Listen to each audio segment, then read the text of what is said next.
Hello all, there is a general doubt. On what basis I have to choose optional? What are all the criteria involved in choosing the optional? Which is playing a major role. Optional is playing a major role. So I am coming up with another 4 to 5 minutes video whereby I will be explaining you on what criteria, on what basis we have to choose an optional.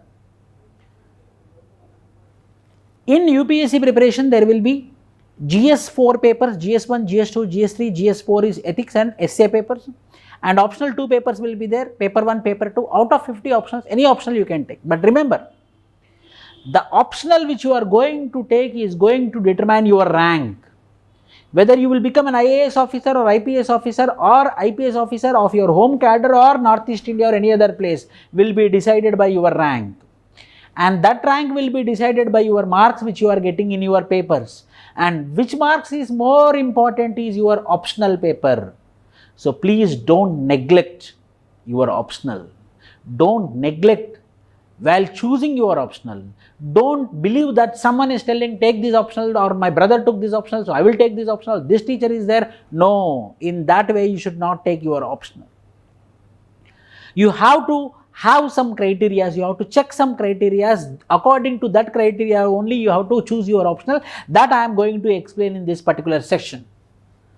Whose marks are considered in the merit calculation, so don't neglect your optional paper. Optional is the key to success. How many marks you are going to get in optional paper is the main factor which is determining your service, and there are some criteria which will be determining your service, rank, cadre, etc. The first way you are choosing your optional should be whether that optional is scoreable or not, whether that optional is getting good marks or not, that optional is scalable or not, whether this optional is going to give me very good marks or not, that you have to think. And anthropology is the best optional because it is scoring. Anthropology is the best optional because it is static.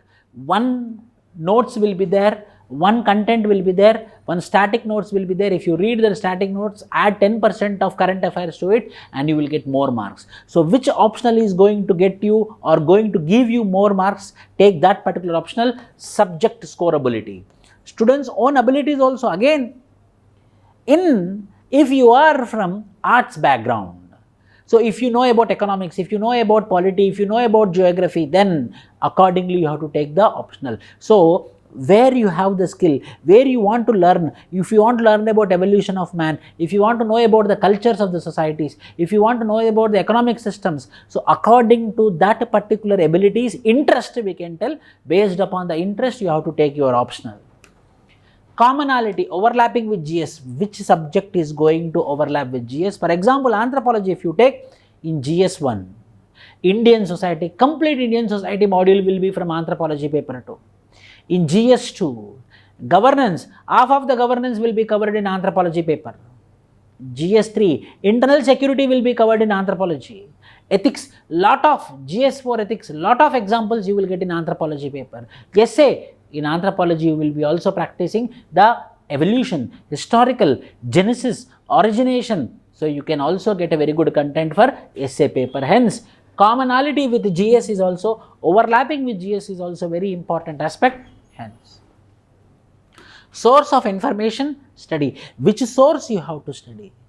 For example, if you take geology, material is not available. If you take agriculture engineering, material is not available, sources are not available, books are not available. So which optional you will take? Where there is availability of source, where there is a mentor, where there is a teacher, where there is very good information. So based upon the content, based upon information, based upon source, based upon the faculty, based upon the coaching center, these all factors will play a major role while deciding your optional. Dynamism of subject,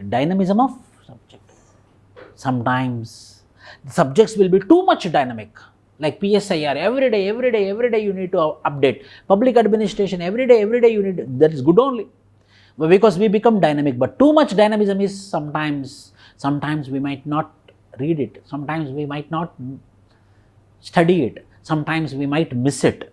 So dynamism is also one aspect. But however, dynamism will give us knowledge, but anthropology is like 80% static and 20% dynamic.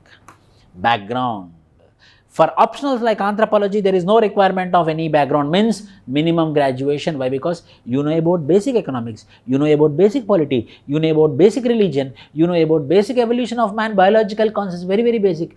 If you are strong until 10th class, it is enough. But however, background also play major role while deciding your optional. So my dear friends, choosing optional is that much important. Like friend in need is a friend indeed. How friend is most important, in the same way optional is also most important in your preparation. How your spouse is very important in your life, optional is very important in your civil services cracking. By this, thank you, all the best, Jai Hind.